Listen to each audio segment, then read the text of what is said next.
Whisper. Whisper.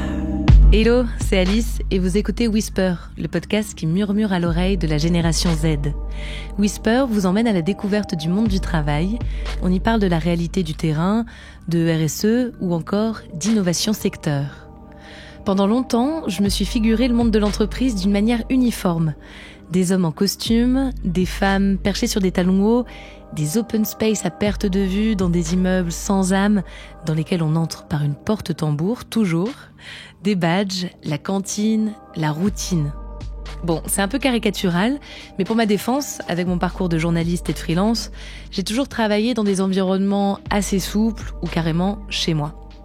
Mais avec Whisper, en me déplaçant en entreprise, je réalise que les ambiances sont bien différentes d'une structure à une autre, que ce soit les vêtements, l'agencement des espaces ou tout simplement la manière dont on se parle. En sachant qu'on passe une bonne partie de notre vie au travail, on a intérêt à s'y sentir bien. Alors, comment savoir si une culture d'entreprise nous convient ? C'est chez KPMG que j'ai décidé d'aller poser la question. Le groupe est un leader de l'audit, du conseil et de l'expertise comptable, un des Big Four. KPMG, c'est une entreprise avec une forte image de marque, mais aussi une connaissance pointue des autres entreprises et de leur culture. En commençant cette enquête, j'ai réalisé que le terme de culture d'entreprise était assez flou, assez mouvant. J'ai donc décidé de discuter avec Jean David. En tant que responsable du programme People and Change, il accompagne des entreprises dans leur transformation culturelle, ainsi que celle de KPMG en interne. Bonjour Jean-David. Bonjour Alice. C'est quoi pour toi une culture d'entreprise ? Comment tu définirais ce terme ? Alors la culture d'entreprise, il y a pas une définition, hein, il y en a énormément. Pour moi, peut-être la plus simple, c'est ce qui fait que chaque organisation est unique. Et si je prends le parallèle avec une personne, la culture d'entreprise, ce serait en fait la personnalité et la manière dont elle se manifeste. Dans une entreprise, c'est un peu la manière dont les choses se font, qui est partagée par tous, que ce soit de manière assez explicite mais surtout surtout implicitement. Comment on l'instaure, cette culture d'entreprise ? C'est le fruit d'une histoire, hein. Donc en fait, dans chaque entreprise, il y a des mythes fondateurs, il y a toute une histoire avec des succès, des échecs, des croyances fortes. Il y a tout aussi le lieu géographique où est implantée l'entreprise. Tout ça fait et crée une culture unique pour l'entreprise. Si on parle des valeurs, par exemple, comment est-ce qu'elles s'imposent ? Est-ce que ça part d'une volonté des dirigeants ? C'est pas quelque chose qui se définit par volontarisme. Ça demande énormément d'adhésion et l'adhésion, ça se fait plutôt par l'émotion et par le temps. Donc en fait, on dit souvent qu'on va épouser les valeurs de l'entreprise et sa culture. C'est un peu comme un mariage. Si c'est pas co-construit, en fait, souvent les dirigeants veulent recréer des nouvelles valeurs pour être plus à la page ou évoluer par rapport aux besoins du marché. Si c'est pas co-construit par les personnes, les collaborateurs, les clients, tout l'écosystème de l'entreprise, les personnes ne vont pas y adhérer parce qu'elles se sentiront pas partie prenante. Alors, comme tu viens de le souligner, il peut y avoir des valeurs qui deviennent à la page. C'est quoi les valeurs qui marchent bien en ce moment et comment chaque structure peut faire évoluer sa culture au fil du temps pour épouser ces valeurs ? Tout ce qui était le respect, la collaboration, pour tout ce qui est transversalité, l'innovation, le courage, l'agilité, c'est des valeurs qu'on a souvent vu fleurir là ces derniers temps. Avant la crise Corona, là, je pense que la résilience va être sans doute une valeur qui va arriver, une culture de la résilience va faire force. Et donc tout l'enjeu, c'est de voir comment en fait on peut faire évoluer la culture initiale vers une culture qui porte l'avenir de l'entreprise, mais qui corresponde aussi à l'aspiration des personnes, c'est-à-dire des collaborateurs, des dirigeants, des clients, pour que ça soit pas quelque chose qui est fondamentalement à l'opposé de l'ADN historique de l'entreprise. Et avec un risque, j'imagine, parfois de fracture quand on transforme une culture d'entreprise, une fracture entre les nouveaux profils de collaborateurs et ceux qui sont là depuis longtemps ? Ouais, absolument. En fait, c'est un des défis pour faire évoluer une culture, par exemple sur plus d'innovation, plus d'entrepreneuriat ou d'agilité. Il y a plusieurs leviers. Un des leviers qui est très important, c'est d'enrichir l'entreprise avec des profils différents. et de personnes qui viennent d'un autre univers. C'est un dosage savant qui est pas évident parce que si ces personnes-là sont trop à l'opposé ou trop à l'opposé du spectre, il peut y avoir un phénomène de rejet. C'est pour ça qu'il y a eu beaucoup d'expériences de petites startups qui ont été rachetées et en fait tous les groupes ne savaient pas trop s'il fallait les intégrer pour les mettre au cœur de l'entreprise au risque de les étouffer ou les laisser à côté en périphérie, mais au risque que ça reste périphérique et que ça vienne pas impacter la culture. Alors justement, ce sont les managers, les leaders, d'après toi, qui sont les meilleurs garants de la culture de l'entreprise et de ses valeurs? Absolument, je pense que c'est le facteur clé. C'est très fragile en fait comme écosystème, c'est-à-dire que ça peut très vite se perdre si on se rend compte que les actes ne suivent pas du tout les paroles. Le rôle des leaders, mais des leaders au sens large, c'est-à-dire les dirigeants bien sûr, qui doivent donner l'exemple. Mais après, l'effet de masse, il est fait par les managers et les leaders de proximité, donc ceux qui sont vraiment en contact avec les équipes.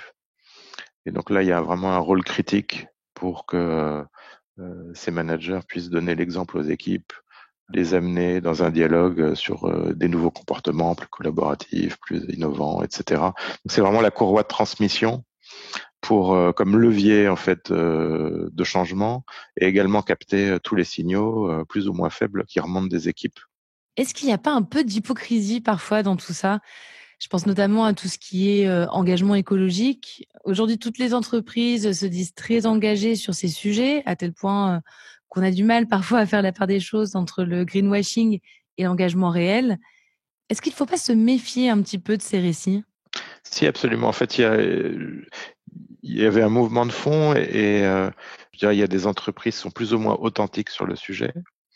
Certaines avaient adopté un discours par conviction et par choix stratégique, et d'autres ont choisi ça plus par nécessité parce que c'était dans l'air du temps et en tout cas avant la crise du corona. Donc en fait tout le monde s'y mettait. Mais tu as raison, il y a des stratégies qui étaient assez opportunistes sur le sujet. Mais je pense que là, avec la crise du corona, on vit un moment charnière. On va vite voir, en fait, je pense les entreprises qui vont garder ces convictions-là et les entreprises qui vont se replier sur du 100% économique. Et pour finir, Jean-David, on parle depuis tout à l'heure des cultures d'entreprise au pluriel, mais est-ce que tu pourrais me dire quelques mots de la culture KPMG? Comment tu la définirais? Or, aujourd'hui, en fait, chez KPMG, on a je sais pas combien de compétences entre l'IT, la finance, le risk management, la comptabilité, le people and change. Et là où on est bon dans notre culture, ce qui fait vraiment notre force, c'est ce qu'on a mis dans notre raison d'être, c'est la collaboration. Et donc un des enjeux clés dans notre culture, c'est de passer à une collaboration beaucoup plus systémique et systématique qu'elle ne l'est aujourd'hui. Même si c'est notre force, on voudrait la rendre encore plus forte, parce qu'on pense que c'est la clé pour l'enrichissement de nos collaborateurs et pour nos clients, donner des solutions qui soient aussi uniques. Ah, c'est bien pratique quand on a quelqu'un comme Jean-David qui nous résume clairement les piliers d'une culture d'entreprise. Mais quand on s'intéresse à une structure, ce n'est pas toujours évident d'en décoder les valeurs et les modes de fonctionnement. Alors comment bien se renseigner pour arriver informé en entretien et pour gérer ce moment crucial qu'est le recrutement? Géraldine est la mieux placée pour me répondre. Elle a toujours travaillé dans des cabinets de conseil, d'abord comme consultante, puis aux ressources humaines. Aujourd'hui, elle est directrice du recrutement chez KPMG. Bonjour Géraldine. Bonjour Alice. Alors Géraldine, quand on se renseigne sur une entreprise, quels sont les points clés qu'il faut prendre en compte pour reconnaître et pour identifier quelle est la culture d'une entreprise? Alors moi j'aime bien dire qu'il y a deux plans à prendre en compte. Il y a c'est sûr la culture d'entreprise, donc essayer d'identifier les valeurs, les fondamentaux.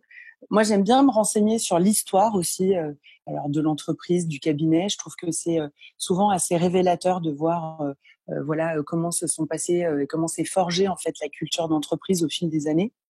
Et puis, au-delà d'histoire, se renseigner sur les projets, l'ambition de l'entreprise pour essayer de détecter un petit peu finalement où va ce fil conducteur vers où on va. Ça, c'est le premier plan.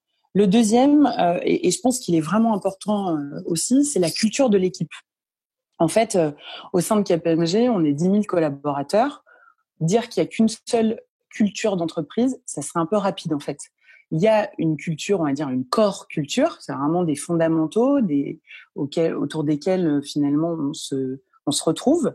Mais après, au sein de chaque métier et de chaque équipe, il y a des éléments, des rites, des codes, des manières en fait de procéder qui peuvent différer, même si on retrouve voilà toujours ces fondamentaux.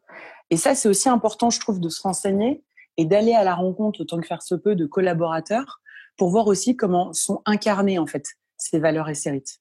Donc moi, j'encourage vraiment beaucoup les candidats à aller contacter via leur réseau, que ce soit des collaborateurs actuels ou des alumni, c'est aussi intéressant, et d'aller à la rencontre en fait. Alors ça peut être sur un forum, sur un salon, assister à une conférence, pour pareil aller voir comment sont incarnées ces valeurs. Donc ouais, vraiment contacter des collaborateurs et on peut se permettre de leur poser des questions très concrètes d'après toi. Oui, je pense qu'il faut aller justement sur du concret. Alors nous, on a deux, on va dire, deux grands moyens. On a une plateforme ambassadeur justement où on permet aux candidats de poser leurs questions et il n'y a pas de tabou. Et puis je pense qu'il faut aussi se renseigner sur ce que j'appelle l'informel. Tout ce qui va faire le quotidien, en fait, son quotidien au jour le jour. Comment se passent les réunions d'équipe? Est-ce que c'est plutôt participatif, plutôt descendant? Est-ce qu'il y a de la latitude pour la prise d'initiative? Comment ça s'illustre? Et aller chercher beaucoup d'exemples pour, voilà, pareil, voir comment finalement se déclinent les valeurs, les rites et les mots, on va dire, en gras qui sont mis sur les sites carrières. Et donc, une fois qu'on a mené toute cette petite enquête préalable, est-ce que d'après toi, il faut postuler qu'aux offres qui vont relever d'une culture d'entreprise qui semble nous correspondre? Je pense qu'il faut pas trop se fermer de porte a priori. Ce qui va faire aussi le quotidien, c'est le job auquel on postule. Donc, s'il y a une offre qui fait envie, c'est-à-dire dans le contenu du métier, dans le challenge qu'il y a à relever, moi je dirais postuler, aller à la rencontre et puis faites-vous une idée après en fait. Et d'après toi, est-ce qu'il y a des personnalités qui vont mieux avec certains types de structures? Par exemple, des profils plus start-up ou plus grands groupes? Personnellement, pas. Je trouve que c'est un peu rapide en fait de catégoriser parce que on pourrait imaginer, si on va vraiment sur le raccourci, le start-upper créatif, dynamique, entrepreneur, et puis la personnalité grand groupe plutôt plan-plan. Je pense qu'il y a des moments dans sa vie où on peut avoir envie, en effet, de rejoindre une start-up pour le projet, et puis d'autres sur lesquels on va aller sur des moyennes entreprises, grandes entreprises, pour d'autres raisons.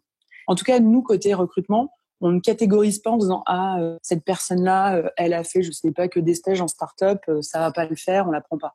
Non, au contraire. Enfin, déjà, on cherche pas des clones. Ça serait horrible.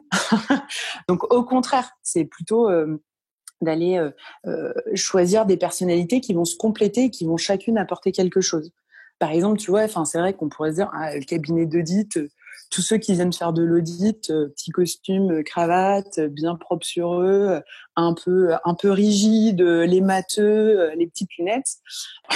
Pas du tout. Donc, je pense qu'il faut vraiment pas se fermer. En fait, de part et d'autre, que ce soit côté recruteur ou côté candidat, pas se fermer de porte a priori et plutôt aller tester. Et sur le moment du recrutement, donc toi, Géraldine, directrice de recrutement, comment est-ce que tu reconnais si un candidat est en accord avec les valeurs de l'entreprise? Alors c'est jamais très facile parce que finalement il y a parfois un peu un jeu de rôle de la part des candidats.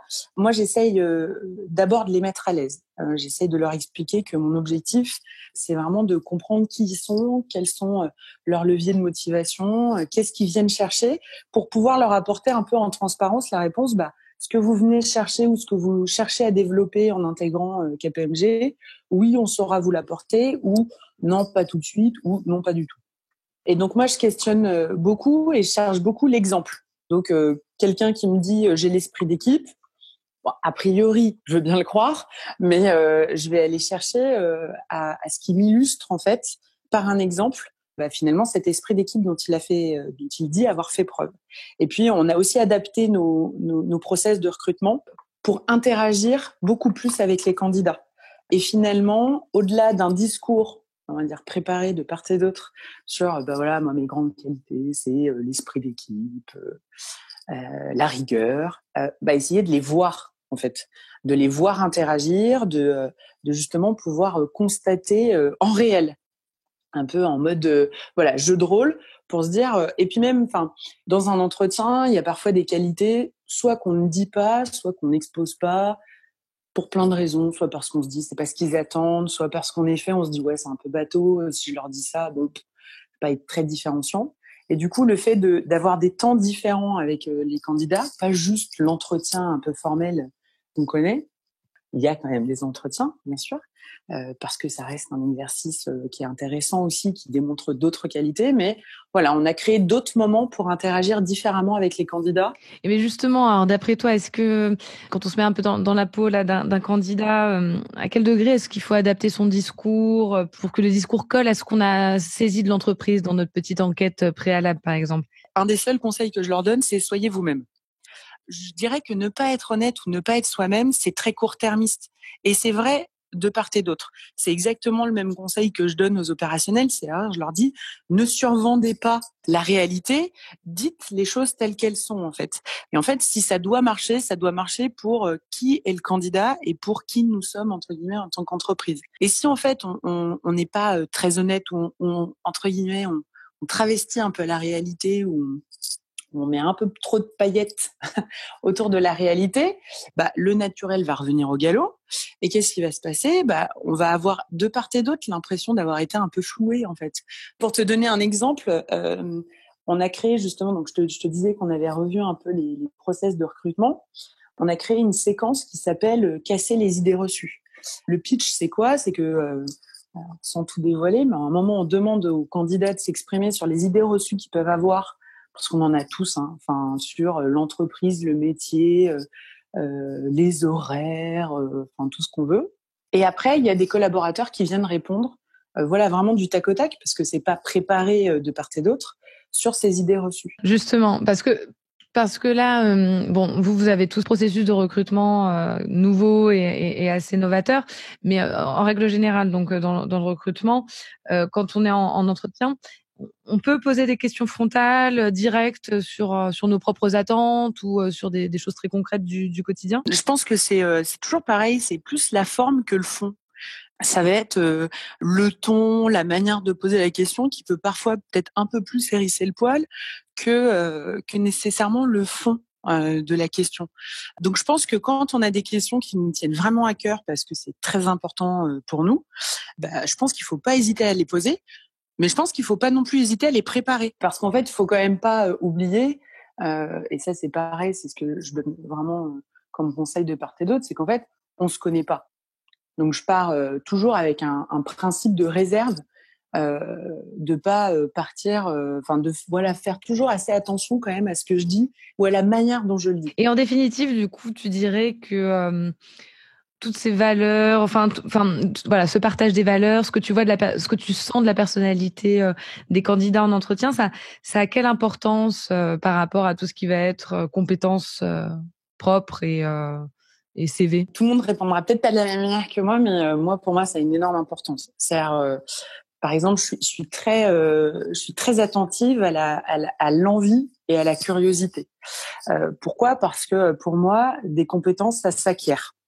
Donc je pense que oui, il y a le CV, mais déjà, on reçoit beaucoup de CV qui sont pas quasi identiques, mais pas loin. Et donc finalement, c'est bien ce qu'est la personne et ce qu'elle vient rechercher qui va faire la différence. Passé l'étape du recrutement, on rentre dans le vif du sujet. Comment est-ce qu'on intègre une culture d'entreprise au jour le jour ? Nicolas devrait pouvoir me renseigner. Il est senior manager en audit chez KPMG. Avec sa casquette de performance manager, il accompagne les collaborateurs dans la gestion de leur carrière. Bonjour Nicolas.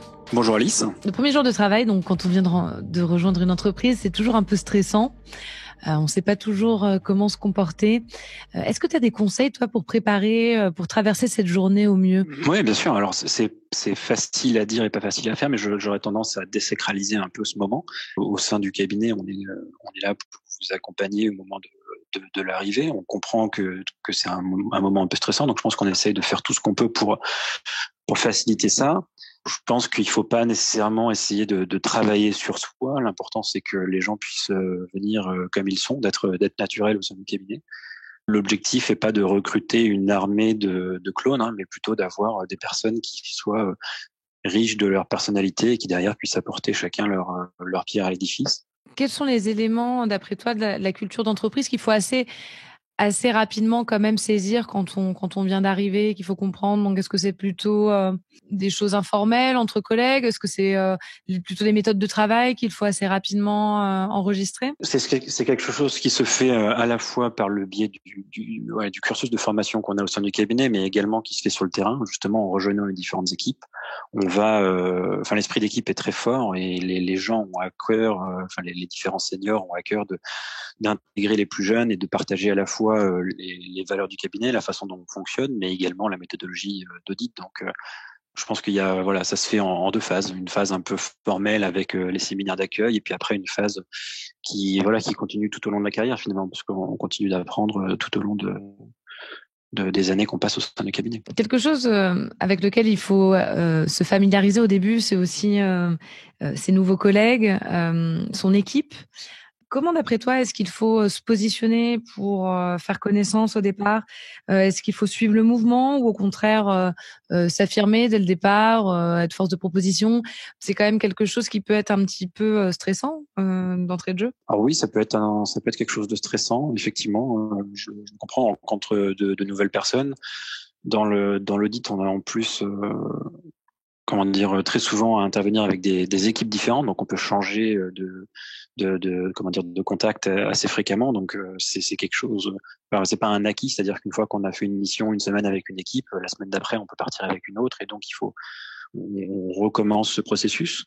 Après, j'aurais tendance à dire qu'il faut arriver à faire preuve de flexibilité, pas nécessairement essayer de se contraindre. Je pense que ça ne marche pas. Faut pas essayer de se positionner dans un rôle en particulier. Il faut être soi-même. Et puis être, c'est ça, flexible, ce qui permet de s'adapter un peu à la situation. On peut dire que tu es d'une certaine manière garant de la culture d'entreprise en étant en relation directe avec les équipes sur ces sujets-là. Comment tu fais pour mobiliser des valeurs au quotidien auprès des équipes? Déjà, il y a une animation par le management de toutes ces valeurs, où on rappelle ces valeurs, on les partage, et elles sont clairement explicitées. Enfin, je veux dire, il n'y a pas de question là-dessus. Après, c'est dans le suivi au quotidien de l'exécution des missions je pense que chaque membre du management se doit d'être un exemple, si je puis dire. Enfin, le mot fait un peu ça fait un peu pompeux dit comme ça, mais on se doit de montrer l'exemple et être disponible si jamais il y a des situations qui sont pas acceptables, être à l'écoute des personnes, garantir leur anonymat éventuellement pour pouvoir relever les points, traiter derrière les sujets vis-à-vis des RH, pouvoir contacter les personnes avec lesquelles ça se passe pas bien si jamais on a des situations comme ça. Je pense que c'est en faisant ça qu'on permet de véhiculer vraiment la culture et les valeurs de l'entreprise. D'après toi, est-ce qu'on peut rester complètement naturel en entreprise? Est-ce qu'on peut affirmer ses opinions avec force? Est-ce qu'au contraire, il faut garder une certaine part de mystère sur sa personnalité? Alors ça, je pense que ça dépend de chacun. Certains vont avoir envie d'avoir une vraie démarcation entre leur vie privée et leur vie professionnelle, et donc de garder pour eux les personnes qui peuvent être au dehors. Je pense qu'au contraire, d'autres ont besoin ont une personnalité peut-être plus entière, ont besoin de partager leurs opinions au sein du cabinet.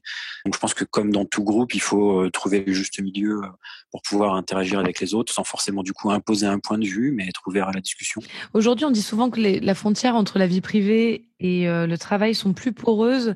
Est-ce que déjà tu es d'accord avec ça? Et est-ce que dans ce contexte, on a le droit de pas adhérer à ça aussi et de vouloir garder une certaine distance entre sa vie privée et son travail? La distance entre la vie professionnelle et la vie privée, effectivement, je pense qu'elle se réduit. Je pense aussi que ça reste à la libre appréciation de chacun. Pour ma part, j'ai une famille, je suis papa de 3 enfants. J'ai besoin de pouvoir, par exemple, partir plus tôt du bureau pour pouvoir m'occuper de mes enfants le soir. Donc, je me reconnecte plus tard sur du temps qui serait plus du temps privé. Mais voilà, c'est une façon d'organiser ma journée, quelque chose qui est partagé avec mes équipes, avec mes clients. D'autres, au contraire, souhaitent avoir des horaires plus fermes, voilà, en se disant à partir de telle heure, je coupe mon téléphone pro, je l'éteins et je le rallumerai demain. On peut faire évoluer les pratiques pour que chacun se sente mieux dans l'exécution de son travail au quotidien. C'est plus simple. Comment est-ce qu'on peut faire quand ça se passe mal? C'est-à-dire, si on ne se sent pas à sa place, tu accompagnes justement les équipes dans les moments aussi peut-être difficiles. Comment tu fais dans ces moments-là? Quand ça fonctionne pas ou quand on a l'impression que ça fonctionne pas, je pense qu'il faut surtout pas laisser les choses se détériorer. Il faut lever la main et en parler. C'est pas forcément des discussions faciles. Il faut effectivement trouver une personne qui puisse être le relais ou à l'écoute en face de soi au sein de l'organisation, ce qui est pas toujours facile. J'aurais tendance à penser de commencer à discuter avec son supérieur hiérarchique direct, pas nécessairement aller voir les RH tout de suite, parce que quand il y a un problème, il faut en discuter directement avec la personne, ou quand on a l'impression qu'il y a un problème. Peut-être ça le plus simple, peut-être qu'il y a juste une incompréhension et que ça se résoudra très facilement. En fait, il faut vraiment pas hésiter à communiquer, à poser des questions, à demander. Voilà, quand on voit des choses qui nous surprennent, ne pas hésiter à intervenir à ce moment-là. Et justement, donc quand on prend la décision, ça marche pas et on s'en va. Qu'est-ce qu'il faut faire pour partir en bons termes quand on prend une telle décision? Encore une fois, je pense que communiquer et être transparent, c'est la meilleure solution. Parce que je pense qu'il n'y a rien de pire que justement partir en laissant une situation flou, où on se dit, enfin voilà, ça laisse la place à plein d'hypothèses des deux côtés. Donc je pense que en étant ouvert, franc, en ayant voilà, en expliquant juste qu'on se sent pas, voilà, que c'est pas l'environnement qu'on souhaitait rejoindre, qu'on attendait autre chose et que voilà, je pense que c'est la meilleure façon. Je pense pas que du côté des entreprises, on ait une volonté de stigmatiser particulièrement les gens qui partent. Je pense qu'au contraire, via les feedbacks qu'on peut avoir des personnes qui quittent les entreprises, on peut voir des améliorations au sein des entreprises. Avant de rejoindre une entreprise qui nous fait rêver, il faut bien s'assurer qu'elle nous correspond. Ça passe par quoi ? Des valeurs, des méthodes de travail, des rituels, bref, tout ce qui va faire qu'on se sent bien quelque part et qu'on a envie de s'engager pleinement. Mais attention à ne pas renier qui on est pour suivre le mouvement. Tout est une affaire d'équilibre et parfois mieux vaut suivre son instinct et surtout communiquer. Heureusement, on peut compter sur des personnes qui vont nous aider à trouver notre place. La mienne, c'est de continuer à explorer le monde du travail pour vous proposer très bientôt un nouvel épisode. En attendant, soyez vous-même et n'oubliez pas de whisper autour de vous.